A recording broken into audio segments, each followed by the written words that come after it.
तालीम पे लाखों रुपया खर्च किया, जिस तालीम पे तुमने करोड़ों रुपया खर्च किया, वो तालीम किस काम में आती है? मुझे बताओ। अगर इंतकाल किसी के बाप का हो जाए, हमने वो तारीख भी देखी है कि एक बाप ने लाखों रुपये तालीम पे खर्च किए, करोड़ों रुपये अपने बेटे की तालीम पे खर्च किए, उसे इंजीनियर की डिग्री कराई, और जब उसके इंतकाल का वक्त करीब आया और जब उसकी रूह नहीं निकल रही थी तो उसके बाप ने कहा बेटा सूरह यासीन पढ़ के सुना दे। तो उसने कहा मेरे बाप मैं सूरह यासीन कैसे पढ़ के सुना सकता हूँ, मैं तो इंग्लिश मीडियम स्कूल में पढ़ के आया हूँ, मुझे तो ये भी नहीं पता यासीन शरीफ है कौन से पारे में। कहा बेटा हाफिज साहब को मस्जिद से बुला ला। हाफिज साहब को ढूंढने के लिए गया तो पता चला इत्तेफाक से हाफिज साहब भी हुजरे में मौजूद नहीं थे। अब उसका बाप पैर रगड़ रगड़ करके इस दुनिया से जा रहा है और यही कह रहा है कि जिस तालीम पे मैंने लाखों रुपये खर्च किए, जिस तालीम पे मैंने करोड़ों रुपये खर्च किए, जिस तालीम के ऊपर मैंने पैसा खर्च करने में ना जायज देखा ना नाजायज देखा, आज वही बेटा तालीम हासिल करने के बाद में मेरे किसी काम नहीं आया, मेरे किसी काम नहीं आया। अगर थोड़ा पैसा खर्च करके अपने बच्चे को आलिम दीन बना देता, अपने बच्चे को हाफिज कुरान बना देता, अपने बेटे को मुफ्ती बना देता, तो तेरे इंतकाल के वक्त तेरा बच्चा सरहाने खड़े होकर के सूरह यासीन पढ़ता हुआ नजर आता, तेरे सरहाने खड़े होकर सूरह रहमान पढ़ता हुआ नजर आता, और नमाजों में जाके यही कहता रब्बिजअलनी मुकीमस सलाती, उसके अंदर पढ़ता वले वालिद रब्बना ग़फिरली वले वालिदैया, हे मेरे परवरदिगार मेरे माँ बाप को बख्श दे और तमाम मोमिनीन को बख्श दे। परवरदिगार आलम तेरे पढ़ने से तेरे माँ बाप की बख्शिश कर देगा, तेरे पढ़ने से तेरे माँ बाप की मग़फ़िरत फरमा देगा। इसलिए याद रखो मुसलमानों, बच्चों को कुरान का इल्म जरूर देना, बच्चों को हदीस का इल्म जरूर देना, बच्चों को शरीयत का इल्म जरूर देना। अगर इंतकाल कर गया वो शख्स, अब उसका वो बेटा इंजीनियर बेटा नमाज जनाजा भी नहीं पढ़ा सकता, दूर रुमाल सर पे रखे खड़ा हुआ है। बताओ जिस तालीम पे इतना पैसा खर्च किया, बाप के किस काम आया वो बेटा? अकाउंट उसने अपना भरा, पैसे उसने अपने जमा किए, महल उसने अपने लिए बनाए, बाप के लिए क्या छोड़ करके गया? इसलिए अपने बच्चों को ऐसी तालीम दे के जाओ जब इस दुनिया से जाओ कि तुम्हारा जनाजा उठता हो, मोहल्ले के लोग कहते फला हाफिज कुरान के वालिद का जनाजा जा रहा है, फला मोहल्ले के मुफ्ती साहब के वालिद का जनाजा जा रहा है, फला आलिम साहब के वालिद का जनाजा जा रहा है। यही बेटा इमामत के मुसल्ले पे खड़े होकर के बाप के लिए मग़फ़िरत की दुआ करेगा, वही बेटा आलिम दीन हाफिज कुरान अपने बाप की नमाज जनाजा पढ़ा के उसके लिए बख्शिश की दुआ करेगा, कब्रिस्तान में जाकर के सरहाने खड़े होकर कुरान की तिलावत करके आया करेगा, तब बाप को आराम मिलेगा, ना कि दुनियावी तालीम से आराम मिलेगा। इसलिए पहले कुरान का इल्म देना, उसके बाद कोई और तालीम देना, पहले शरीयत का इल्म देना, उसके बाद अपने बच्चों को डॉक्टर या हाफिज, अपने बच्चों को डॉक्टर या इंजीनियर या मास्टर बनाना। मैं कह रहा था कि ख्वाजा गरीब नवाज की वालिदा ने अपने बच्चे को मदरसे के अंदर भेजा। ख्वाजा गरीब नवाज मदरसा पढ़ने के लिए गए क्योंकि जानती थी कि जब शरीयत का इल्म हासिल कर लेगा मेरा बेटा तो सब जान जाएगा कि किसका अदब कैसे किया जाएगा। गरीब नवाज ने 15 साल की उम्र से इल्म हासिल करना शुरू कर दिया। बचपन में आपने कुर्बो जवार में, संजर के कुर्बो जवार में तालीम हासिल की, और जब आप समरकंद बुखारा से इल्म हासिल कर चुके तब आपने सोचा लाओ किसी पीर का दामन पकड़ लिया जाए, क्योंकि अल्लाह कुरान में फरमाता है या अय्युहल्लज़ीना आमनुत्तकुल्लाह वब्तगू इलैहिल वसीला, ऐ ईमान वालो अल्लाह से डरो और अल्लाह की तरफ वसीला तलाश करो। यहाँ वसीले से मुराद बाज मुफस्सिरीन ने पीर भी लिया है, कोई रहनुमा तलाश करो। एक बुजुर्ग ने कहा है कि जिसका कोई पीर नहीं होता है उसका पीर शैतान होता है। इसलिए पीर ऐसा होना चाहिए जो पीर तुमको सिराते मुस्तकीम पे गामजन कर दे, पीर ऐसा होना चाहिए जो तुमको राहे रास्ते पे लाके खड़ा कर दे, पीर ऐसा होना चाहिए कि तुमको सही रास्ते पे चलने की तलकीन करता रहे। कहीं ऐसा पीर मत बना लेना कि वो अलग कब्र में पिट रहा हो, तुम अलग कब्र में पिट रहे हो। इसलिए दामन ऐसे पीर का पकड़ना जो शरीयत का पाबंद हो, दामन ऐसे पीर का पकड़ना जो नमाज का पाबंद हो, दामन ऐसे पीर का पकड़ना जो रोजे का पाबंद हो, दामन ऐसे पीर का पकड़ना कि जो मालिक निसाब हो तो ज़कात भी देता हो। कहीं ऐसा ना हो कि जो शरीयत पे चलने वाला ही ना हो, तुम उसका दामन पकड़ लोगे तो वो तुम्हें क्या बचाएगा, वो पहले खुद तो बच ले। क्योंकि शरीयत जो है वो किसी को छोड़ती नहीं है, चाहे पीर हो चाहे फकीर हो, शरीयत सबके लिए एक है, शरीयत का मसला सबके लिए एक है। हमने एक ऐसे पीर को देखा देखा पूरब इलाके में जब हम गए, वारसी सिलसिले का था, तो उससे पूछा नमाज क्यों नहीं पढ़ते हो? कहता है हमारी नमाज पढ़ना तुमको नजर नहीं आएगी मौलाना। हमने कहा क्यों नजर नहीं आएगी? कहने लगा कि इसलिए कि हम बातनी इबादत करते हैं, बातनी नमाज पढ़ते हैं। अब मुझे बताओ, इमाम हुसैन ने करबला में ऐसा सजदा किया कि आसमान के फरिश्तों ने भी देखा, जमीन वालों ने भी देखा। गौसे आजम नमाज पढ़े तो लोगों को नजर आए, गरीब नवाज नमाज पढ़े तो लोगों को नजर आए, वारिसे पाक नमाज पढ़े तो लोगों को नजर आए। और एक ये कह रहा है कि मेरी नमाज बातनी है, तुमको नजर नहीं आएगी। जरा सोचो, दामन ऐसे पीर का पकड़ना जो शरीयत में चलने वाला हो। पीर वो नहीं होता जो तुम्हारे अंदर टुकड़ियां बना दे, पीर वो नहीं होता जो तुम्हारे अंदर इख्तिलाफ पैदा कर दे, पीर वो नहीं होता जो तुम्हारे अंदर इंतशार डाल दे, पीर वो नहीं होता है जो तुम्हारे अंदर जमातें बना दे, पीर वो नहीं होता है जो तुमको बिरादरी में बांट दे, पीर वो नहीं होता है जो तुमको सिलसिलों में बांट दे, पीर वो होता है जो तुमको इस्लाम मजहब इस्लाम के दामन में ला करके जमा कर दे, पीर वो होता है जो तुमको एक मसलक अहले सुन्नत पर ला करके तुमको खड़ा कर दे, पीर वो होता है जो इस्लाम के दामन से तुमको वाबस्ता कर दे, पीर वो होता है जो तुम्हारे अंदर इत्तेहाद पैदा कर दे, पीर वो होता है जो तुम्हारे अंदर जमातें बनाए नहीं, इंतशार फैलाए नहीं, बल्कि लोगों के दिलों को आपस में मिला दे। आज तुम्हें सिलसिलों में बांट दिया गया, आज तुमको बिरादरियों में बांट दिया गया। चंद लोग हो तुम जो एक रास्ते पे खड़े होकर के दीन का काम कर रहे हो, उसमें भी कई जमातें तुम्हारी बना दी गई हैं। मुझे बताओ, दुनिया की नजरें तुम्हारे ऊपर टिकी हैं। सब चाहते हैं मुसलमानों को मिटा दिया जाए, सब चाहते हैं मुसलमानों को खत्म कर दिया जाए, और तुम आपसी झगड़ों से बाहर नहीं निकल रहे हो, तुम आपसी इख्तिलाफात से बाहर नहीं निकल रहे हो। याद रखो प्यारे मुसलमानों, तुम्हारे पीर का कौल बाद में है, पहले नबी का कौल तुम्हारे लिए है, पहले शरीयत का कौल तुम्हारे लिए है, पहले तुम्हारे लिए नबी का कौल है। नबी फरमाते हैं, और अल्लाह का फरमान भी कुरान मजीद में है, इन्नमल मुमिनूना इख्वा फअस्लिहू बैना अखवैकुम। मुसलमानों में आपस मुसलमान भाई भाई हैं, अगर उनमें इख्तिलाफ हो जाए, लड़ाई झगड़ा हो जाए, तो उन्हें मिला दो, आपस में एक कर दो। आज इंसान बजाय मिलाने के उनको और जुदा करने की कोशिश करता है। उधर जाके उसकी बुराई कर दी, इधर आकर के इसकी बुराई कर दी, और इंतशार फैला दिया। आओ देखो पीर किसे कहते हैं, पीर क्या होता है। आज मैं आपको एक पीर का वाकया सुनाता हूँ, आज मैं आपको एक पीर की शान बताता हूँ। दूर जाने की जरूरत नहीं है, इसी बरेली शरीफ की सरजमीन पे चलते हैं। बरेली शरीफ की सरजमीन पर एक ऐसी शख्सियत जलवा फरमा है, एक ऐसी शख्सियत तशरीफ फरमा है जिसे दुनिया वाले हुजूर बशीर मियाँ के नाम से जानते हैं। बशीर मियाँ कौन है? ये शाहजी मियाँ के खलीफा हैं। और शाहजी मियाँ किसके खलीफा हैं? ये हुजूर शाह अहमद अली मियाँ के खलीफा हैं, जिनका मजार भटपुरा शरीफ में है। और अहमद अली शाह मियाँ किसके खलीफा हैं? ये हुजूर शाह दरगाही के खलीफा हैं। और शाह दरगाही किसके खलीफा हैं? शाह दरगाही हुजूर हाफिज शाह जमालुल्लाह के खलीफा हैं। जरा मोहब्बत से बोलिए सुभान अल्लाह। कौन बशीर मियाँ है और कौन शाहजी मियाँ है? अरे शाहजी मियाँ वो है कि जब अपने पीर की बारगाह में जाते थे तो आप जिक्र करने के लिए, अल्लाह अल्लाह करने के लिए जब रामपुर के जंगल में निकल जाते थे, और जब रामपुर के जंगल में आप अल्लाहू की ज़र्ब लगाते थे, रामपुर का नवाब शिकार के लिए निकला हुआ था, आप जंगल में अल्लाहू की ज़र्ब लगा रहे थे।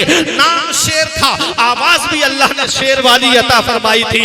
नाम शेर मोहम्मद था, और शेर मोहम्मद नाम के साथ साथ अल्लाह ने आवाज भी शेर वाली दी थी। जब आप जंगल के अंदर अल्लाह की ज़र्ब लगाते थे तो ऐसा लगता था जैसे जंगल में शेर दहाड़ रहा हो। शाहजी मियाँ इधर अल्लाह की ज़र्ब लगा रहे हैं, इधर रामपुर के नवाब ने सोचा कि जंगल में शेर है, उसने आवाज पर तीर चलाने शुरू कर दिए। जब शाहजी मियाँ अपने पीर की बारगाह में पहुंचे, जब अहमद अली शाह मियाँ की बारगाह में पहुंचे, रामपुर के अंदर लाइब्रेरी के अंदर आज भी किताब शाहजी मियाँ की सीरत पे मौजूद है, उठा करके पढ़ लीजिए। जब हुजूर अहमद अली शाह मियाँ की बारगाह में शाहजी मोहम्मद शेर शेर मियाँ पहुंचे तो अहमद अली शाह मियाँ ने दामन दिखाया और वो तीर दिखाए, कहा बेटे शेर मोहम्मद आवाज देखभाल करके निकाला करो। बोले हुजूर बात समझ नहीं पाया।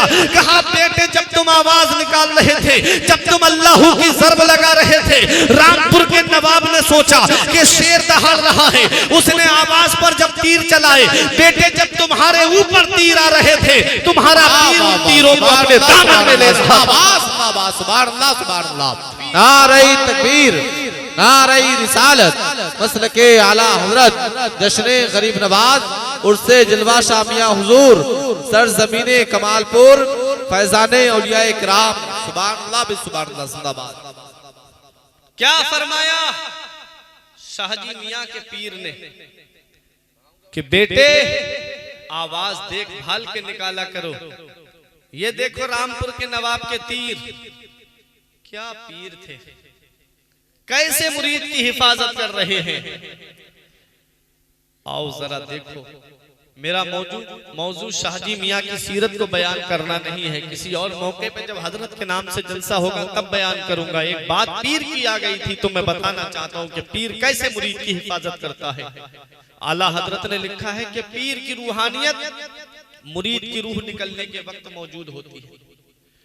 पीर अपने मुरीद की मदद रूह निकलने के वक्त भी करता है, क्योंकि शैतान आता है, बहुत सख्ती का वक्त होता है, बहुत सख्ती का, इतनी सख्ती होती है, नबी फरमाते हैं कि रूह जब निकलती है बदन से तो जिस्म का एक एक तार हिलने लगता है, एक एक उज़्व तकलीफ महसूस करता है। इस बात से आप अंदाजा लगा लीजिए, हजरत ईसा अलैहिस्सलाम ने सोचा कि मैं मुर्दों को जिंदा करता हूँ, लाओ अपनी अम्मी मरियम को जिंदा कर लो। जब अपनी अम्मी मरियम की कब्र पर गए, कहा अम्मी मैं तुम्हें जिंदा करना चाहता हूँ, तो कब्र के अंदर से आवाज आई, बेटा मुझे जिंदा करोगे फिर मौत आएगी। कहा हाँ अम्मी, मौत तो आनी है, जिसे अल्लाह ने रूह दे के भेजा है उसको मौत का मजा चखना है। हजरत मरियम ने कहा बेटे एक बार जो मेरे ऊपर मौत तारी हुई है उसका मजा मैं अब तक चख रही हूँ, अब तक मैं दर्द महसूस कर रही हूँ, मेरे अंदर इतनी हिम्मत नहीं मेरे लाल कि मैं अब दोबारा मौत का मजा चख पाऊं, मुझको जिंदा मत करना। आज हम और आप अपनी जिंदगी बड़ी गफलत से गुजार रहे हैं। अल्लाह ताला रूह निकलने से पहले 3 आज़ा की ताकत खत्म कर देता है, हाथ पैर जुबान, इन 3 आज़ा की ताकत अल्लाह पहले ही खत्म कर देता है। अगर तीनों की ताकत सलामत रहती तो बंदा अपने हाथों से अपने कपड़े नोच लेता, बाल नोच लेता, अपने पैरों से जंगल की तरफ भाग जाता, जुबान से ऐसा चीखता कि पास पड़ोस के लोग भी उसकी आवाज सुन के डर जाते। इसलिए अल्लाह रूह निकलने से पहले 3 आज़ा की ताकत पहले ही खत्म कर देता है। एक कमालपुर वालों, उस रब के अजाब से डरो, उस रब की पकड़ बहुत सख्त है। इन्ना बत्शा रब्बे का लशदीद, कुरान में है तेरे रब की पकड़ बहुत सख्त है। जब रब पकड़ता है तो कोई छुड़ाने वाला नहीं है, जब रब पकड़ता है तो कोई बचाने वाला नहीं है। इसलिए अच्छे काम करो, नेक अमाल करो, नमाज की पाबंदी करते रहो, क्योंकि जब बंदा नमाज नहीं पढ़ता है तो अल्लाह ताला कब्र के अंदर एक सांप पैदा करता है। वो सांप कैसा सांप है? हदीस में है कि अगर कब्र का सांप जमीन के ऊपर सिर्फ फूंकार मार दे, सिर्फ एक फूंकार मार दे तो कयामत तक कभी सब्जा नहीं उगेगा। जो आज खेतियां हो रही हैं सब्जा नहीं उगेगा, बंजर जमीन हो जाएगी, सिर्फ फूंकार मार दे। वो सांप इंसान के बदन में लपेटा लगा करके और अपना फन उसके मुंह के सामने कर देगा। जो नमाज नहीं पढ़ता है उसके मुंह के सामने कर देगा और उसके बाद कहेगा फजर पड़ी है, वो कहेगा हाँ पड़ी है, तो छोड़ देगा। जोहर तक आराम, और अगर जोहर नहीं पड़ी है पूछेगा जोहर पड़ी है, नहीं पड़ी है, जोहर से लेके असर तक डसता रहेगा, असर तक डसता रहेगा। बाहर वाले जिनके लिए दौलत इकट्ठी करी, जिस औलाद के लिए पूरी जिंदगी न जायज देखा ना नाजायज देखा, पूरी जिंदगी पैसा इकट्ठे करते रहे, बस औलाद के लिए जमा कर दो, वो औलाद अपनी मस्ती में है और कब्र में तुम बैठ रहे हो। इसीलिए तो इल्मी साहब ने कहा था कि पढ़ के तू कुरान को अब जमा कर ले कुछ सवाब, पढ़ के तू कुरान को अब जमा कर ले कुछ सवाब, कब्र पर फिर कौन आए फातिहा के वास्ते। काम वो कर ले प्यारे जिसके 22 कब्र में बागे रिजवा से खुले खिड़की हवा के वास्ते। काम दोजख के किए जन्नत का है उम्मीदवार, कसरे जन्नत तो बना है पारसा के वास्ते। इसलिए अच्छे अमल करते रहो।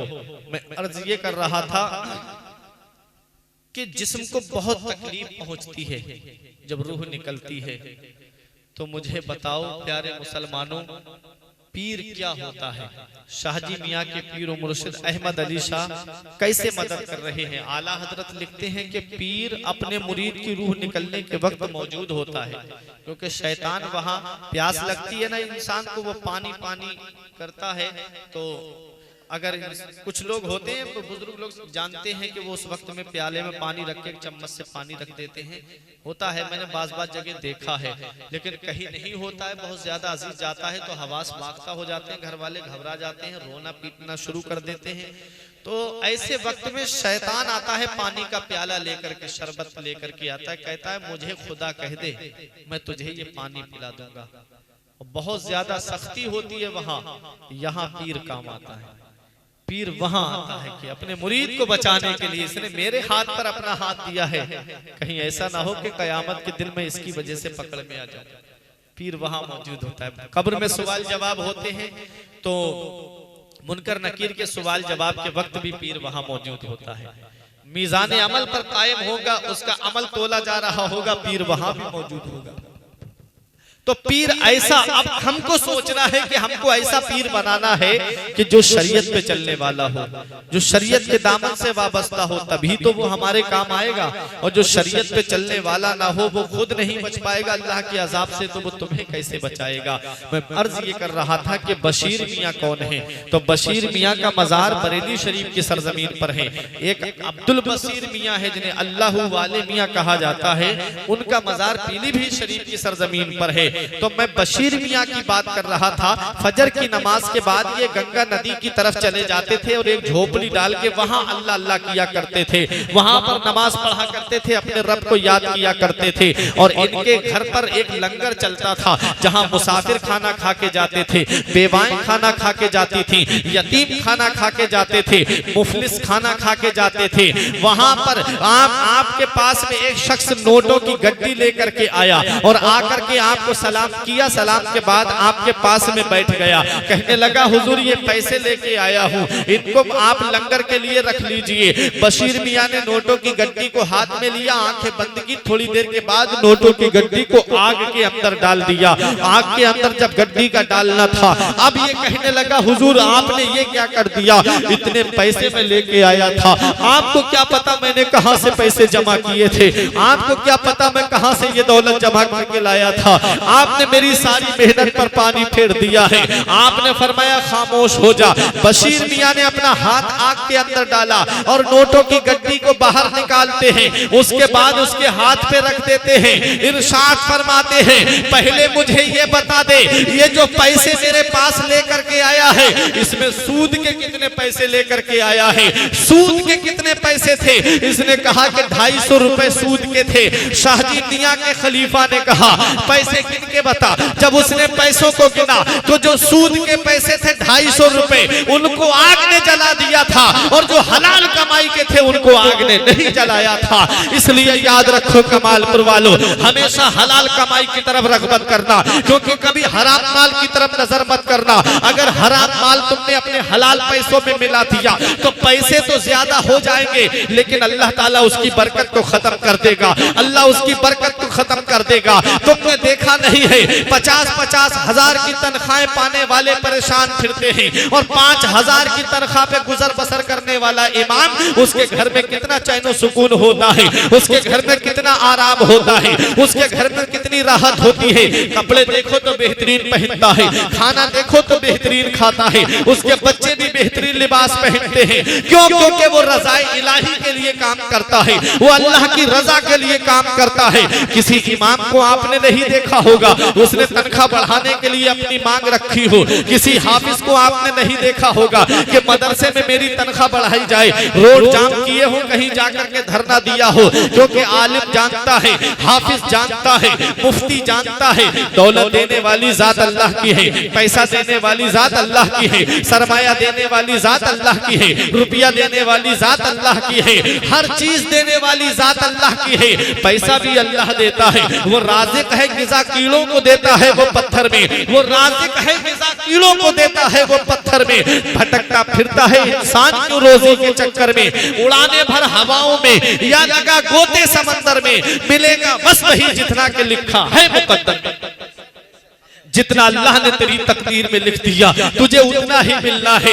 वो मेरा रब है जो हर चीज तक रोजी तकसीम करता है, हर चीज तुम्हें देता है। जब इंसान को अल्लाह पैदा फरमाता है, जब इंसान का नुत्फा रहम में करार पाता है और जब वो 120 दिन यानी 4 महीने का हो जाता है हमल पेट में, तो उसके अंदर जो है रूह डाल दी जाती है। जब उसके ऊपर रूह डाली जाती है तभी अल्लाह फरिश्ते को हुक्म देता है इसकी तकदीर भी लिख दे, इसको कितनी रोजी मिलनी है वो भी लिख दे, इसको कितना पैसा मिलना है वो भी लिख दे, इसकी जिंदगी कैसे गुजरेगी वो भी लिख दे, कितने दिन आराम से रहेगा वो भी लिख दे, कितने दिन परेशानी में गुजारेगा वो भी लिख दे। फरिश्ता उसकी पूरी तकदीर को लिख देता है। अल्लाह अकबर। जरा तुझे बताओ प्यारे मुसलमानों, पीर क्या होता है? तो मैं अर्ज ये कर रहा था, हराम कमाई के जरिए पैसा ज्यादा कमा लोगे लेकिन उसमें बरकत नहीं ला सकते हो। बरकत आएगी तो हलाल कमाई से आएगी, बरकत आएगी तो हलाल तरीके से कमाओगे तभी बरकत आएगी। और इतनी बरकत होगी तेरी नस्लें खाएंगी तब भी तेरे घर की वो बरकत खत्म नहीं होगी। हज़रात, तो बशीर मियां ने फरमाया इसमें हराम के कितने पैसे थे, सूद के कितने थे? कहने लगा 250 रुपए। आपने फरमाया पैसे गिन। उसने पैसे गिने तो 250 रुपए को आग ने जला दिया था, बाकी पैसे सब सही और सालिम थे। देखो ये अल्लाह वाले होते हैं, ये रूहानियत थी। रूहानियत कैसे पता लगा लिया कि जो हमारे पास में पैसे आए हैं उसमें हराम कितने हैं और हलाल कितने हैं। आज का पीर चोरी करके आए मुरीद, बस पीर को नजराना दे दे, जेब में रखा, हाँ जा अल्लाह तेरे कारोबार में बरकत करे। कहीं का किसी का हक मार के आया, लाके नजराना हाथ में दे दिया पीर के, जा अल्लाह तेरे भी कारोबार में बरकत करे। अल्लाह अकबर। याद रखो प्यारे मुसलमानों, पीर शरीयत पे चलने वाला बनाना, ऐसे पीर का दामन पकड़ना जो शरीयत पे चलने वाला भी हो, दूसरों को भी शरीयत पे चलने का हुक्म देता रहे, अपने मुरीदों को भी शरीयत पे चलने का हुक्म देता रहे। मैं यही अर्ज कर रहा था, ख्वाजा गरीब नवाज अब पीर की तलाश में निकले हैं। अब पीर की तलाश में निकलते निकलते मेरे ख्वाजा गरीब नवाज एक ऐसी जगह पे पहुंचे जिसे हरवन कहते हैं। आज हम लोग हारूनाबाद के नाम से जानते हैं। वहां एक अल्लाह के वली मिले जिन्हें ख्वाजा उस्मान हारूनी कहते हैं। ख्वाजा उस्मान हारूनी से मुलाकात होती है। ख्वाजा उस्मान हारूनी से जब मुलाकात हुई, पहली बार पीर को देखा मुरीद ने, और पहली बार मुरीद ने पीर को देखा, पीर ने मुरीद को पहली बार देखा। आते ही कहा, आओ बेटे हसन, हम तुम्हारा कब से इंतजार कर रहे थे। देखते ही गरीब नवाज को सीने से लगा लिया और मेरे गरीब नवाज को अपनी खिदमत में रखा। मेरे गरीब नवाज अपने पीर की खिदमत में रह रहे हैं। कितने साल रहे? तारीख में मिलता है 20 साल तक अपने पीर की खिदमत में रहे। 20 साल तक अपने पीर की खिदमत करते रहे। पीर ने अपने मुरीद को मुजाहिदे का हुक्म दिया, मुजाहिदा करते रहे। इबादत का हुक्म दिया, इबादत और रियाजत करते रहे, नवाफिल पढ़ते रहे। अल्लाह अकबर। तारीख बताती है 20 साल तक अपने पीर की खिदमत मेरे गरीब नवाज करते रहे। आज गरीब नवाज पीर की खिदमत कर रहे हैं। आज औलाद को देखो, आज औलाद अपने माँ बाप की खिदमत नहीं करती तो पीर की खिदमत कहां से करेगी। अल्लाह अकबर। गरीब नवाज पीर की खिदमत 20 साल तक करते रहे।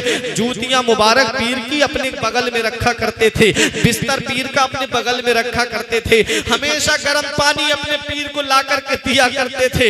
एक दिन पीर साहब ने कहा, हसन कभी ठंडा पानी भी पिला दिया कर, क्यों इतनी परेशानी उठाता है, क्यों तू इतनी सर्दी में जाकर के मेरे लिए पानी गर्म करता है। कहा, नहीं हुजूर, मैं आपकी खिदमत के लिए हूँ। ये गरीब नवाज है, अपने पीर की खिदमत कर रहे हैं। आज की औलाद को देखो, वो अपनी माँ बाप की खिदमत नहीं करती तो पीर की खिदमत कहाँ से करेगी। मैं आज नौजवान नौजवानों को भी ये पैगाम देना चाहता हूँ, ऐ मेरे प्यारे नौजवानों, याद रखो ये माँ बाप बहुत बड़ी नेमत होते हैं। ये माँ बाप अल्लाह की इतनी बड़ी नेमत है, जिस दिन ये साया सर से उठ जाता है उस दिन कोई ऐसा नहीं होता जो सीने से लगा के ये कहते बेटे आज हम तेरे साथ हैं। आज तुम काम करने जाते हो, अपने दोस्तों से मशवरा करते हो, रिश्तेदारों से मशवरा करते हो, बूढ़ा बाप चारपाई पे बैठा है उससे कोई मशवरा नहीं है, बूढ़ी माँ चारपाई पे बैठी है उससे कोई मशवरा नहीं है, मैं फला कारोबार कर रहा हूँ, फायदा होगा कि नुकसान होगा। याद रखो अगर कोई बगैर मतलब के तुझे मशवरा देने वाला है तो वो तेरा बाप है, और बगैर लालच के तुझसे कोई मोहब्बत करती है तो वो तेरी माँ है। माँ बाप वो ऐसी नेमत है। नबी ने रमजान शरीफ के महीने में रमजान शरीफ की फजीलत के ताल्लुक से एक हदीस नबी ने बयान फरमाई थी, और नबी जब जुमे के